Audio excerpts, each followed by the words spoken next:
آپ سن رہے ہیں سعدی عابد کے ناول بند کبا کھلنے لگی جانا کی 36ویں قسط۔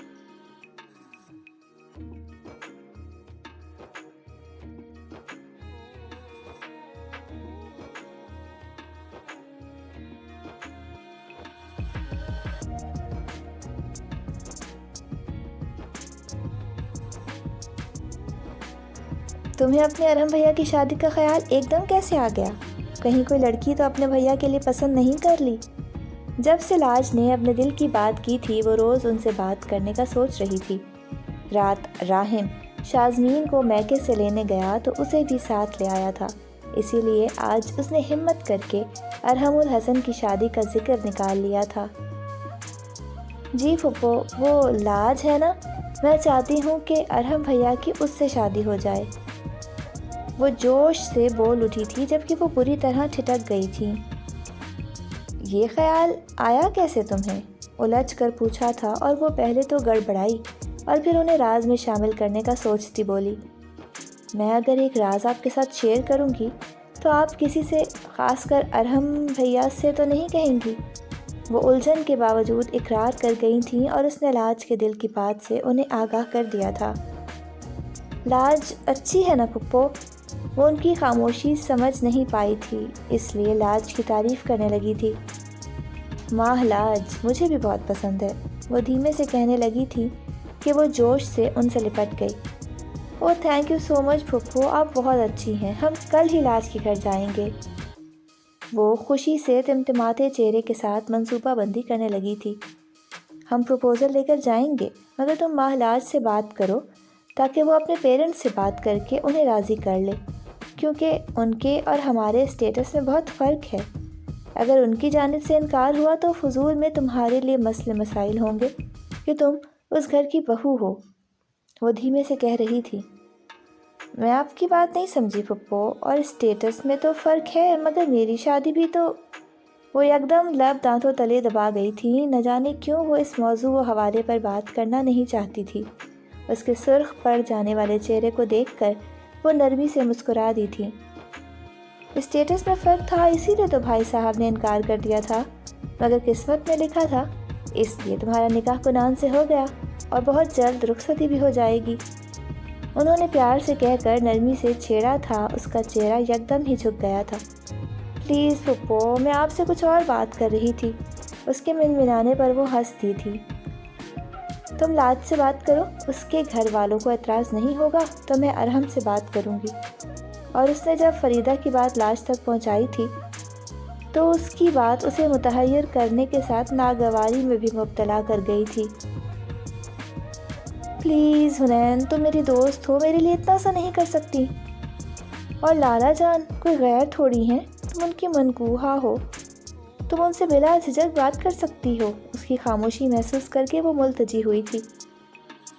میں نہیں کر سکتی۔ وہ اس کے سامنے کے خیال سے ہی پسینہ پسینہ ہو گئی تھی۔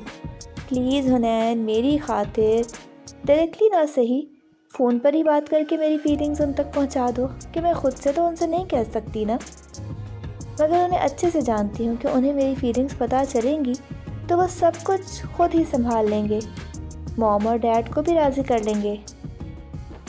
وہ اس کے ہاتھ تھامے ریکویسٹ کر رہی تھی مگر وہ مسلسل انکار کیے جا رہی تھی۔ میں جانتی ہوں تم لالا جان کو ناپسند کرتی ہو، مگر اب تو تمہارا ان سے ایک شرعی رشتہ ہے، تم… اسے دکھ ہوا تھا۔ میں ان سے بات نہیں کر سکتی۔ وہ اپنا بیگ اور کتابیں سمیٹتی کلاس کی جانب بڑھ گئی تھی اور لاج کی آنکھیں بھیگنے لگی تھی۔ کچھ قدم آگے جا کر اسے خیال آیا تھا کہ وہ موبائل وہیں بھول گئی ہے۔ اسے اٹھانے کو پلٹی تھی کہ اسے روتے دیکھ کر شرمندہ ہو گئی تھی۔ آپ سن رہے ہیں سعدی عابد کی قلم سے لکھا ناول بند کبا کھلنے لگی جانا۔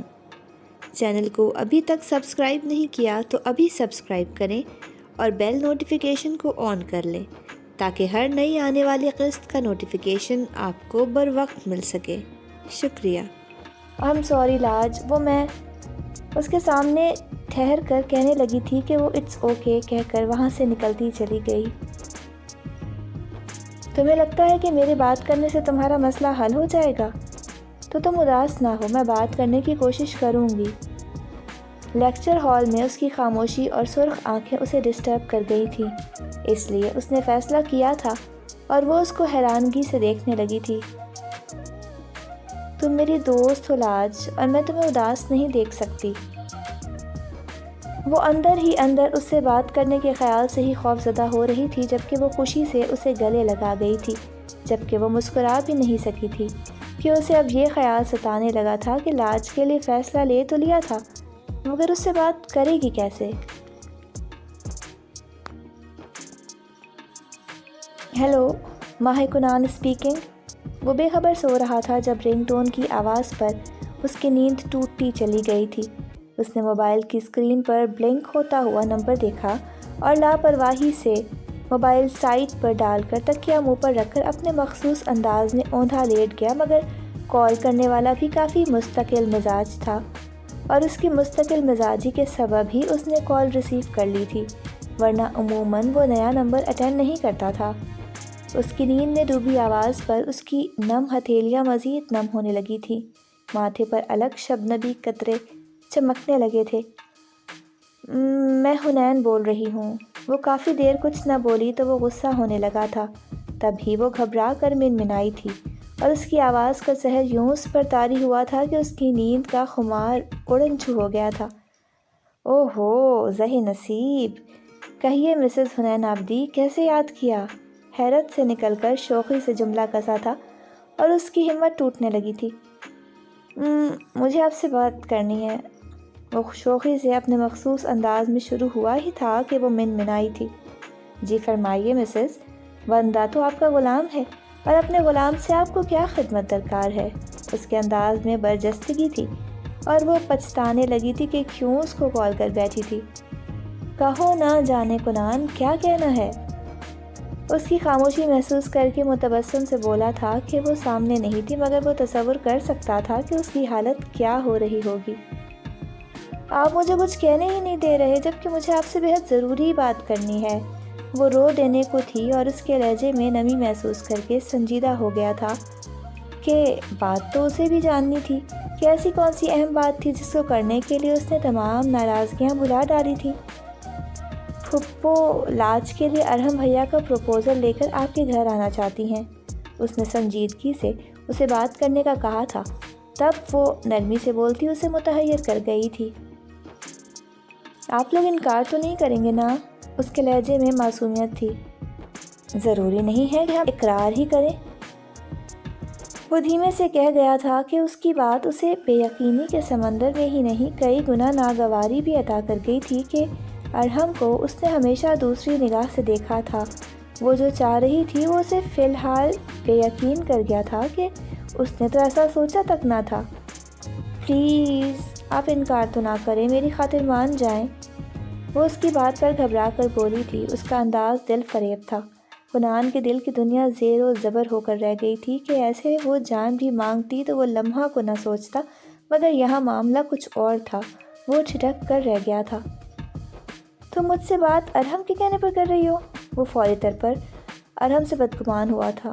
نہیں، کہ ارحم بھیا کو تو اس بارے میں ابھی کچھ پتہ ہی نہیں ہے، وہ ترنت بولی تھی، اور اب اس کا خیال لاج کی طرف چلا گیا تھا جس کی تصدیق اس کے اگلے جملے نے کر دی تھی۔